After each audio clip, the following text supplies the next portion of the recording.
Hello, this is Sophie Lawson from sophielawson.com, and this is episode 223 of the Sophie Art Podcast, which is a little podcast that I do about the art and things. And this one today, I'm going to be going through my sketchbook again, talking about the last few weeks of art class. So let's get into this one. lilDENNiS is going to let us in. lilDENNiS. So lilDENNiS has let us in, and all that's left is here, kitty kisses. So if you're watching the video of this, you'll see little Kitty and lilDENNiS. They're going to sit down and behave themselves. And I've also got two sketchbooks today, because we're now into the summer. What we do is each Saturday we go around Plymouth to different locations doing sketching outside, basically, like plein air sketching, like painting landscapes and things like that. So I'm gonna put these into it as well, because I thought it might be quite interesting. There's a very mixed bag of art class this past month. And the first one, I actually missed the first week. So I'll put a link in the description, in the show notes and everything, for the first one of these. Because I did one of these last month where I looked at my life drawing stuff, my art class stuff. But the first week of this, so the first week would have been, when was it? It would have been something like the first week of, I feel like it was the first week of July. It's quite hard to remember. I think it was actually the 15th of June. Yeah, it was. Because what happened was there was a full moon on the 14th, I think it was. I forgot to clear my throat before doing this podcast. That's better.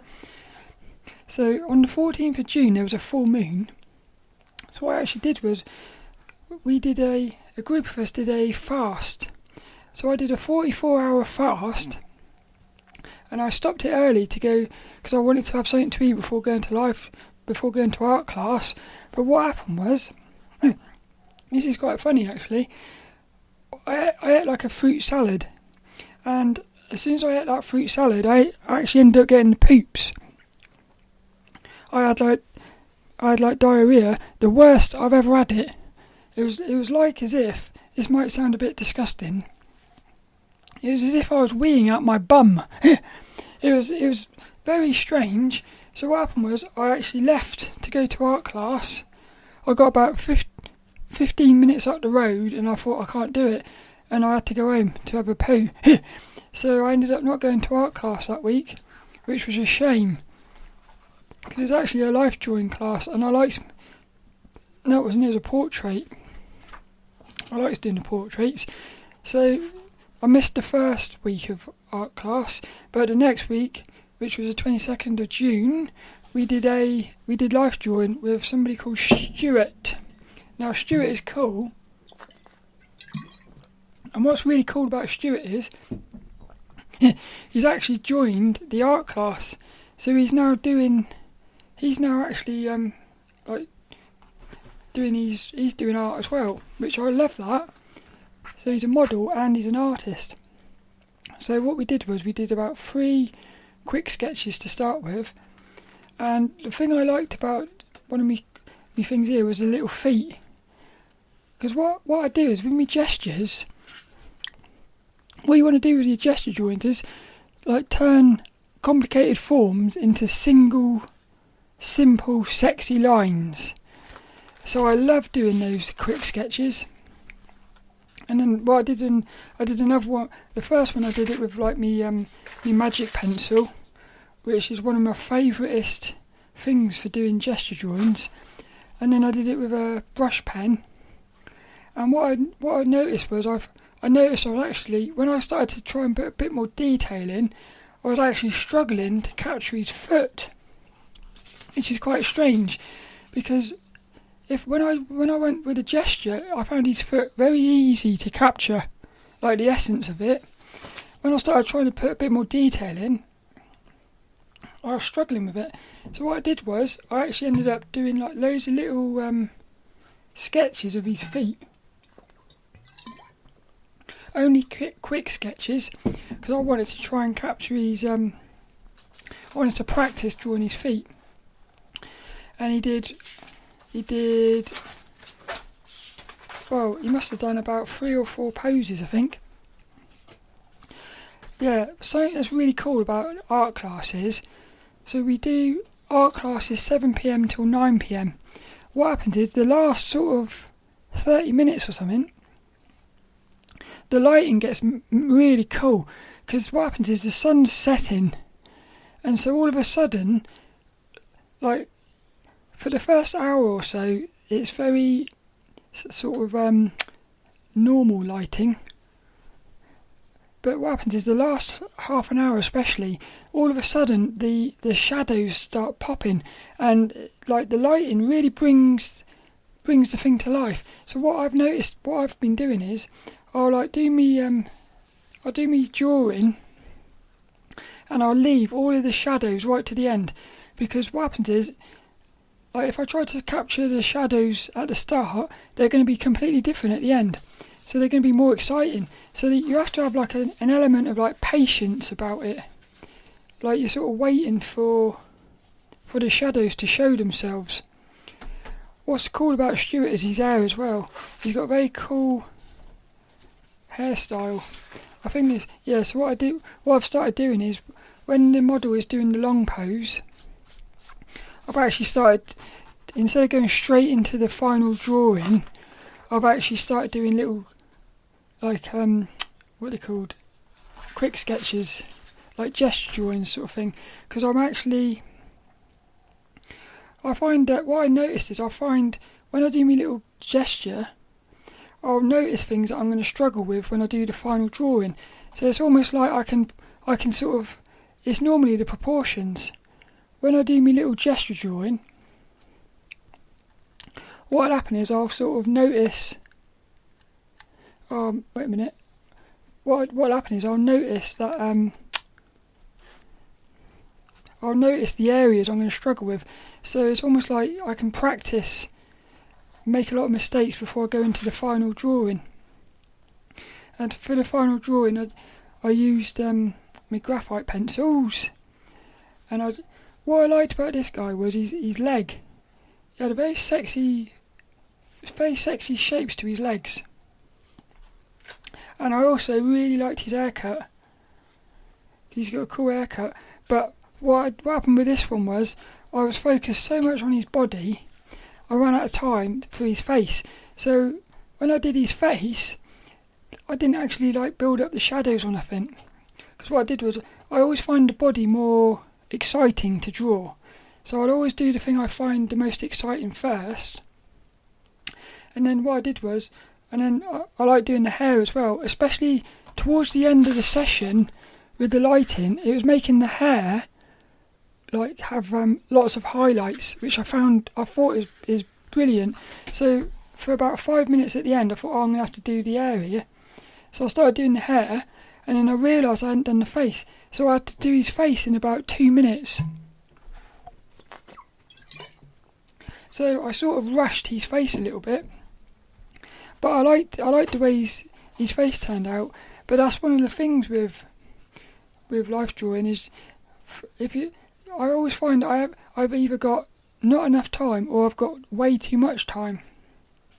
And if I ever have too much time, I'll always end up I'll spend the last half an hour, say, focusing on trying to draw the foot or something that I've struggled with. So that was that one. And then the next week, which was the 29th of June, which was actually last week, we had a very cool tutorial with an artist called Belinda Reynell, who is a contemporary landscape artist. So I'll put a link and everything to her website in the show notes and everything. But what a beautiful artist she is. She's not only her artwork amazing, she focuses on drawing trees. They're almost like abstract trees, I suppose. So you've got abstract trees, and she also does what are they called? Oceans. So she does trees and oceans. I also did a few. Well, what happened was when we were waiting for her to start, I actually started drawing little Peter the penguin, my little character. I was doodling there, but so I took some notes and I also recorded the audio on my iPhone. But unfortunately, the first hour didn't come out, so I only got the second hour. Because what's going to happen is, what happened is we had a 2-hour tutorial where she basically showed us how she brings her paintings to life, and we were sat there doing that, and then in 4 weeks' time, which will now be 3 weeks' time, we're actually the whole group, the art class, is gonna basically try and do what she did. So we're gonna try and put into practice what we learned, which I thought that was a really cool way of doing it. Because what they used to do in the old days was you'd have like a 30-minute tutorial, and then you'd have to go and do it. The good thing about that is you've actually got the artist there, so you can actually get help from the artist in real time. But what I liked about this was it allowed the artist to do the whole painting without rushing, because they didn't have to squeeze it into 30 minutes. So you really saw the process. And what she did was she created it was like a forest type scene. But it was interesting to see how she built the painting up, and she used, those things for plastering, like those metal scrapers for plastering. She was using those. So she's got a very cool, for me it was a unique way of working. She just got a load of oil paint. I think it was actually, she got a load of oil paint on a plastering thing, and she just threw it on the board, on the canvas. And one of the things she said was, which I loved this, she said, "Be messy." And the way she did it was, she sort of started out very messy, almost like just throwing the paint around on the canvas. She then started working on the details, only very slightly, and then right at the end she said she gets messy again, which I thought that was quite cool. So it's almost like she's playing, she then starts to put a bit of structure in, and then right at the end she plays again. So the finished painting had a lot of energy about it, because she was always sort of playing really. So I put a couple of quotes. She said play with the texture. So she was using all these different types of things to create textures and scraping things. And there was one moment where she accidentally got a little bit of yellow onto the canvas by accident, and it looked beautiful, and she said, "Oh, I love that." It was like one of those happy little accidents. What happened was she then tried to recreate it, consciously tried to recreate it, and she actually messed up the original little happy accident. And she said herself, that just shows you how, you can't sort of actually create some of these things. They've just got to actually happen on their own. And the more you try to sort of create randomness sometimes, or the more you try to create these happy accidents, the more you're actually going to ruin it. So for me, that made me feel like that. I've noticed this before when I'm doing abstract paintings. There's like a relationship between you and the actual paint. It's almost like the pair of you are creating this painting. So if you try to take too much control, you're going to ruin it. But also, you can't let the paint completely. You've got to have a bit of structure with it. So it is like a relationship between you and the paint, which I thought was cool. Oh, and she also talked about how painting with music, and we all started talking about how different types of music, like the music you're playing as you're painting or drawing, it changes the way you draw, like the energy of your strokes and stuff. So the music actually somehow comes out into the artwork. And what was cool about this was, so the art class takes place in a local church, and there was some sort of special anniversary or something about one of the people in the church. So whilst this artist was painting, and we were all sitting there quietly paying attention, we had a live choir singing in the background. And that's what got us talking about music. So it was like very sort of epic, really. You had this beautiful painting being painted in front of you, and you had this like sort of beautiful choir music playing in the background. And then what was even cooler was, because the room we're in, you've got these tiny little windows right across the top, all around the top of the room, and you can see the tops of trees out there. What happened was we all suddenly heard a load of squeaking, and there was a flock of parakeets that like flying around the window. and one of the Mike, he said, everyone's just, because the artist was painting, like Belinda was painting, so she didn't see it. And Mike said, we're all distracted at the minute by these parakeets. And then Mike started talking about how apparently the local woods are getting overrun with these parakeets, like little green parrots, which is cool. What else was there? Yeah, I just liked the way she worked, because it was very sort of, it was one of those things that where you're watching them thinking, you wanted to go home and start doing it yourself, and you felt like you could do it. I haven't tried it yet, but I imagine it's going to be one of those things where she made it look easy. But I really enjoyed this one, and I can't wait for next, like in 3 weeks' time, when we actually do it ourselves. I think that's going to be cool, that one. And then the last one in this sketchbook is the 6th of July, which was last night. We had an artist called Rachel, and she actually, she was going to do a portrait, but did you hear that internal burp?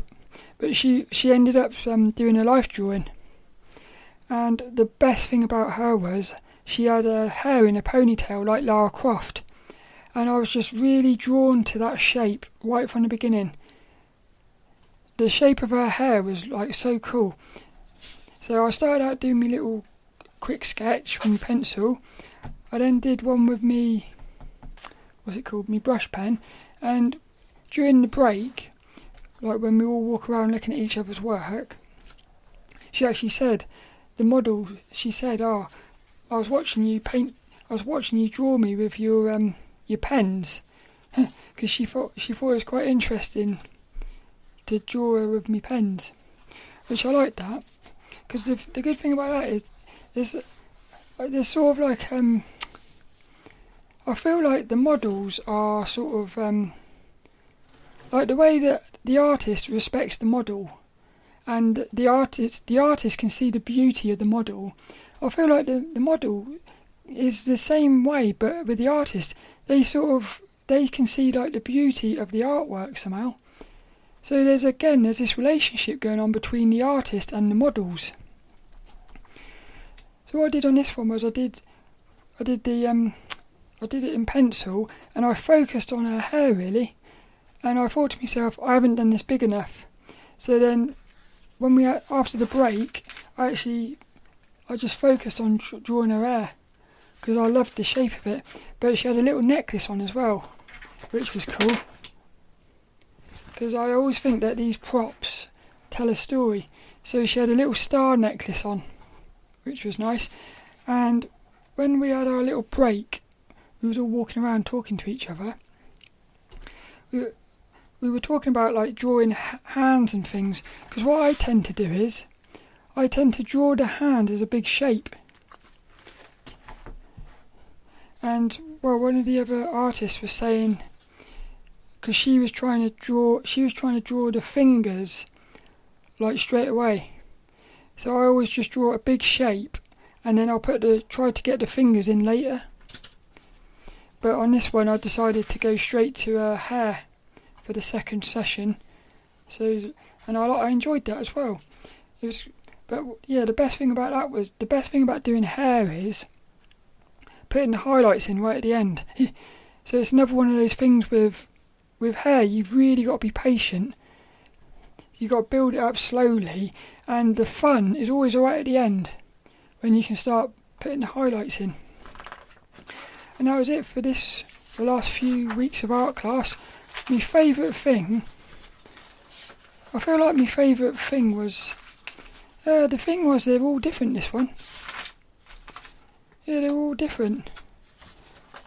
I think my favourite thing though was drawing her hair. I've got a thing for hair. I love the shape of hair. And then the other thing was, we did on Saturday. We went into town, and outside of the Theatre Royal in town, there's this massive statue. I do also want to say, in the pound shop, you can get these books, these little A5 sketchbooks by Raine. And the good thing about these is you can lay them out flat. So you can actually lay them out flat, fully flat. They've got a really cool binding about them. So you can actually have the whole thing flat, which if you wanted to do like a sketch across the 2 pages, they'd be perfect for that. But what I really like about this is they've got these really thick covers. So these are really good for taking outside, because it's almost like you can put it in your bag and it's not going to get bent and stuff. So I definitely recommend these, and they're only £1, and they've also got A4 ones as well. So I've actually brought one for art class, but I'm not sure if it will work so well at art class, because the only negative about it is you can't really bend it right around. And when I'm at art class, I like to have my sketchbooks bent, like I like to have spiral bound sketchbooks at art class, because what I've started doing lately is sitting on a chair with my sketchbook in my lap. So I don't want to have too much stuff. So I'll give it a go, but I'm not sure if they're going to work so well. But for going outside, these little ones are brilliant. So again, I missed the first week of sketching outside because it was actually someone's birthday. So instead of going to that, I actually went to this thing.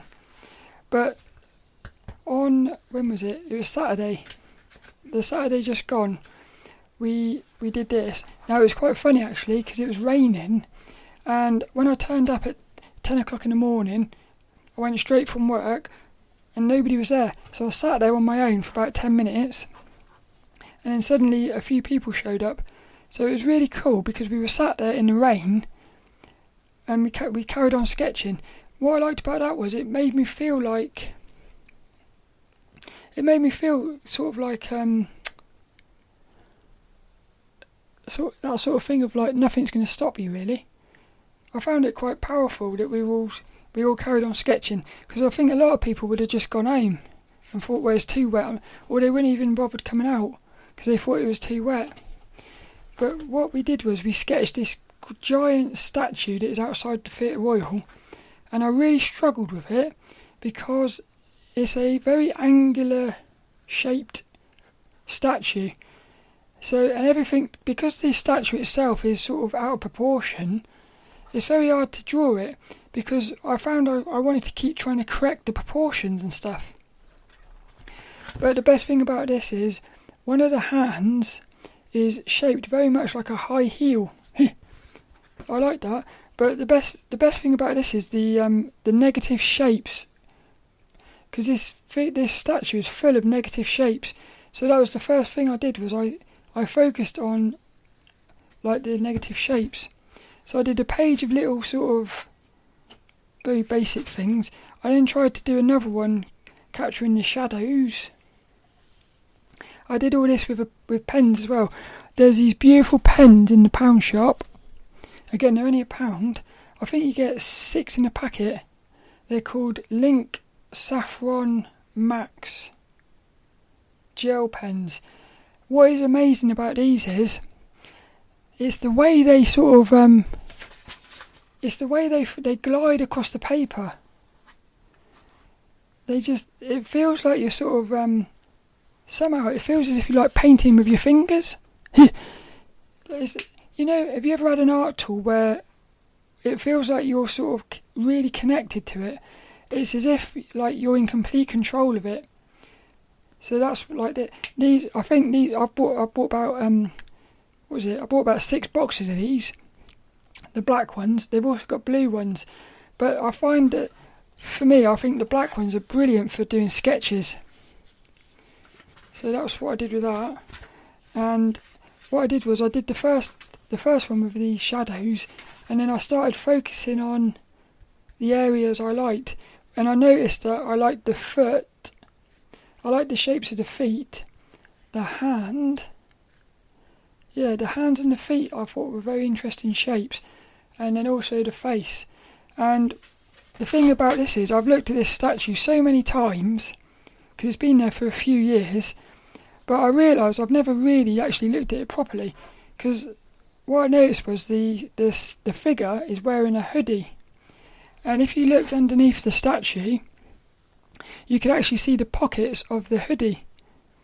So that's what I love about drawing, is when you're drawing something, I feel like it's the first time really that you actually look at something. Because I feel like half the time you're not actually looking at something properly. And there will be all these details about something that you won't even notice. And there is a sort of a scientific thing about it where the mind, I can't remember the percentage, but it only pulls a certain amount of information when you look at something. It pulls the information that it considers to be important. So when you're drawing something, you actually see like 100% of the information. So I thought it was brilliant. And that was it. And then what happened then was, to be honest, I got a bit bored drawing this. So I ended up drawing a little bus, and I did some people sketching. And a little seagull thing. But another thing I've noticed about when I'm doing people sketching is I love drawing people wearing hoodies, but it's the shapes of the hood. I love the way the hood curves around, and also I love the shapes of bags, like rucksacks and things. So that was it for that. And then on Saturday this week, we're actually going down to Radford Lake, which is it's got a little castle there. It's got a lake full of ducks and things. And what was the other thing it's got? Oh, it's got like shipwrecks and a little sort of foresty thing. So I think that's going to be cool. And what I'm going to try and do on that one is I'll try and do some little ink drawings, but I want to do some watercolour things as well. Play around with colours. So that's the last few weeks of art class. I hope you enjoyed that. lilDENNiS is going to get us out of this one now. lilDENNiS. Boing.